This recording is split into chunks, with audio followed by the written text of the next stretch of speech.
ప్రస్తుతం కేబినెట్ లో ఉన్న మంత్రుల సామాజిక సమీకరణాలను పరిశీలిస్తే సీఎంతో పాటు మరో 6 మంత్రులు ఓసీ సామాజిక వర్గానికి చెందినవారు ఉన్నారు. ఎస్సీ, బీసీ సామాజిక వర్గాల నుంచి ఇద్దరిద్దరు మంత్రులుగా ఉండగా ఎస్టీ నుంచి ఒకరికి అవకాశం ఇచ్చారు.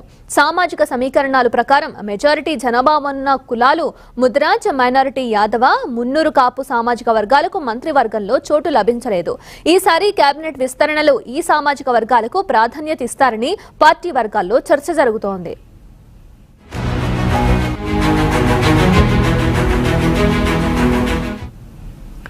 ఖాళీగా ఉన్న 6 మంత్రి పదవుల కోసం డజన్కు పైగా నేతలు పోటీ పడుతున్నారు. తమకు అవకాశం ఇవ్వాలని ఇటు సీఎం రేవంత్ రెడ్డితో పాటు ఢిల్లీ పెద్దల చుట్టూ ప్రదక్షిణలు చేస్తున్నారు.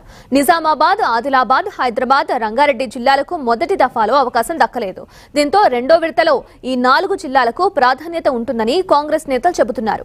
రంగారెడ్డి జిల్లా నుంచి మల్రెడ్డి రంగారెడ్డి, నిజామాబాద్ జిల్లా నుంచి సుదర్శన్ రెడ్డి, నల్గొండ జిల్లా నుంచి కోమటిరెడ్డి రాజగోపాల్ రెడ్డి, ఆదిలాబాద్ జిల్లా నుంచి ప్రేమ్ సాగర్ రావు, ఎమ్మెల్సీ బల్మూరి వెంకట్రావు మంత్రి పదవులను ఆశిస్తున్నారు.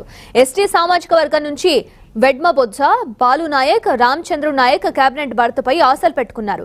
బీసీల నుంచి ఆది శ్రీనివాస్, బీర్లా ఇలయ్య, శ్రీహరి ముద్రాజ్, నీలం మధు మంత్రి పదవులను ఆశిస్తున్నారు.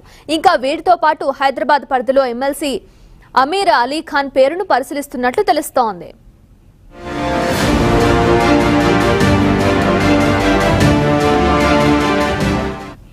భర్తీ చేయాల్సిన 6 మంత్రి పదవుల్లో ప్రస్తుతం 4 మాత్రమే తీసుకుందామనే ఆలోచనలో కాంగ్రెస్ పెద్దలున్నట్లు సమాచారం.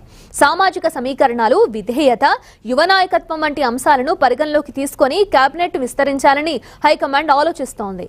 ఇక అదృష్టం ఎవరిని వరుస్తుందో చూడాలి.